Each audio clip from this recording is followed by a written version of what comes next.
Сол күні үйге көңілсіз келген құрдасым көңілсіз кеткен. Ол кеткеннен қолыма қалам алып, осы оқиғаны жазуды бастап жібердім. Өйткені бұл маған қызық оқиға. Бірақ жазғанда жазамын-ау. Маған қызық болғанмен, оған мұңлы оқиға.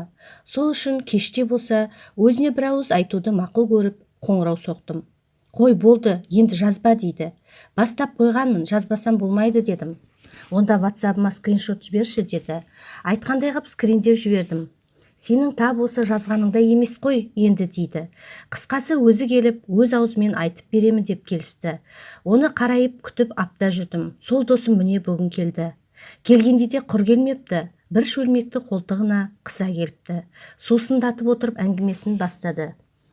Әрине, ешкім кедергі болмаған соң айғанымен аралары жақындай түскен. Балалықтың бір қызығы сол ғашық болу деген. Негізі осы ғашық болу дегенің ол жартылай бақыт. Сол ғашығыңа қол жеткізсең, сонда ол нағыз бақыт. Ал жетіп тұрып, жолыңда кес-кестеген адамдар болса, онда басыма қара күн туды дей бер. Өйткені оны жақсы көресің, шын сүйесің, өмірде бірге болғың келеді. Бірақ бірге бола алмайсың, оған бәрі қарсы. Әкең де, шешең де, тіпті туған-тумаларың да. Қазақтың кейде осындайы бар. Көз көргенді алу керек. Бейтаныстың беті аулақ дейді. Бұл бізде қазірде де бар. Ұлың не қызың бөтен жерден қалауын тапса, үрпиіп қаламыз. Оның кім екенін зерттеп түбіріне жеткенше тыпыршып боламыз. Сонымен сен әскерге кеттің ғой. Мен сонда да ауылға қайтпадым дейді. Сол зауытта жұмыс істеп жүре бердім. Өйткені айкомды қимадым. Бір күні қызық болды. Ол күнде қазіргідей телефон жоқ. Суретке түсіп топтап лақтыра салатын. Суретке түсу үшін фотостудияға бару керек. Сонда барып екеуміз суретке түстік. Арадан апта өткенде қуанышым қойныма сыймай ауылға келдім. Себебі қолтығымда өзім сүйетін қыздың суреті бар. Содан не керек, ауыл болған соң өзіңе белгілі анаған көрсетесің, мынаған көрсетесің. Мұны естіген ауыл гу ете қалды. Бұл әрине менің де мамамның құлағына жетіп талқыға түсті. Дегеннен суретке шүйлікке мамам ұзын сирақ жартылай жалаңаш киінген қыздың керегі жоқ. Аудандағы Біләлдің қызын әперемін деп айқайға басты дейді. Осы Біләл дегені сол кездегі біздің аудандағы ауыл шаруашылық бөлімін басқарып отырған бір шопкетшар еді. Міне, мен мұны біздің қазақтың басты кемшілігі деп білемін. Қысқасы, тең-теңімен, тезек қабымен дегеннің кебін кидім.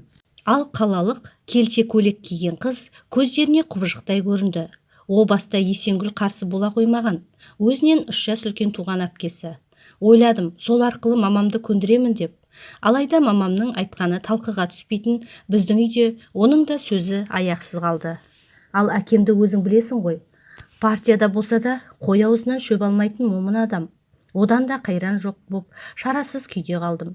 Міне осыдан соң менің жолым тарс жабылды. Тіпті қаладағы жұмысыма жібермейтінін ашық жеткізді.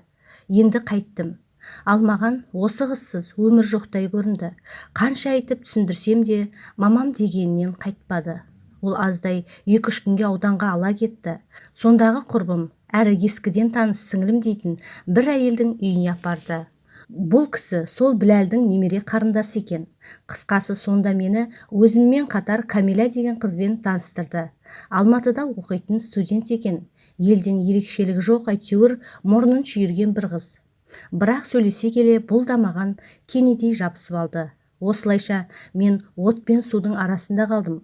Қалмай қайтейін, сөйлесіп тұрғаным басқа қыз, ойлап тұрғаным басқа қыз. Енді маған қалайда жол тауып қалаға бару керек болды. Өйткені мен мына Камиланы емес, қаладағы Айконы сүйетінмін. Мұндай жағдайда өзің білесің ғой, қатты тығырыққа тірелдім. Содан ауылға келген соң мамама уәдені үйіп төгіп, құжаттарымды әкелемін деп қалаға тарттым. Айкомды көргенімде қуанышымда шек болмады. Қанша құрақ ұшсам да, көңілдегі кірбің көзге ұрып тұрды. Енді менен сезіктене бастады. Әрине сөз арасында сұрай бастады. Жаным менің саған не болған өзі дейді. Не дейін, не айтайын. Жай көңіл күйім болмай жүр деп жылы жауып қойғым келді. Бірақ ол менің бұл өтірігіме сенбеді. Ішім алай-түлей күйде тұрмын. Не болса да айтшы деп жалынды. Тіпті құшағынан босатқысы келмеді. Мен сендікпін, сен мендіксің. Мен сені ешкімге бермеймін деп қапсыра құшақтап құлай кетті. Тәттеді ғой өзі, білесің ғой. Қимадым. Іштен тұншығып тағы да жата алмадым. Ыстық демі тұла бойымды шарпып өтті. Көзінен үзілген жылы тамшылар бетімді шайып жатты. Қайтейін, міне мен айғаныммын дейді. Мен сенікімін, сенікі боламын дейді. Сонан соң еркіме қоя берді. Енді мен де қарап қалмадым. Ол маған ессіз берілді. От боп жанған тәніміз тыным таппай тулап кетті. Таңды көзбен атырдық.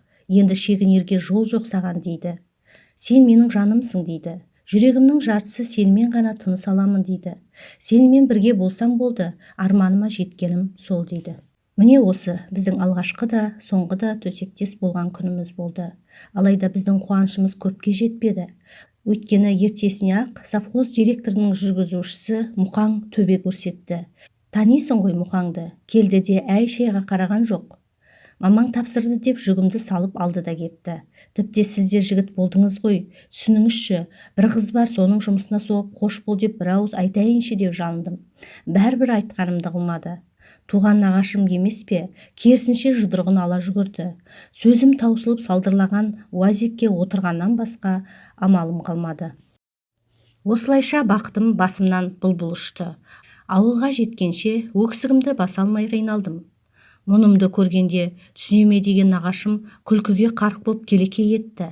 Қысқасы ауылға жеткен соң үйден шықпай тырп етпей жылап жатып алдым. Мұны ет жақынымның бәрі естті, бәрі де біліп сезіп жүрді. Бірақ мені түсінген бірде біреу болмады. Болуына болдау, бірақ ешқайсысы менің мамамнан асып кете алмады. Ал ішкі ойыммен арпалысып мен көп жүрдім. Бар ойлағаным сол айғаным болды да тұрды. Қайтсем жетемін, қайтсем көремін деп қатты қиналдым. Осылайша азапты күндерім зулап өтіп жатты. Тіпті сорлы басым сол кезде айғанымның өзі іздеп келсе екен деп те үміттендім. Алайда айғанымнан ешқандай хабар болмады.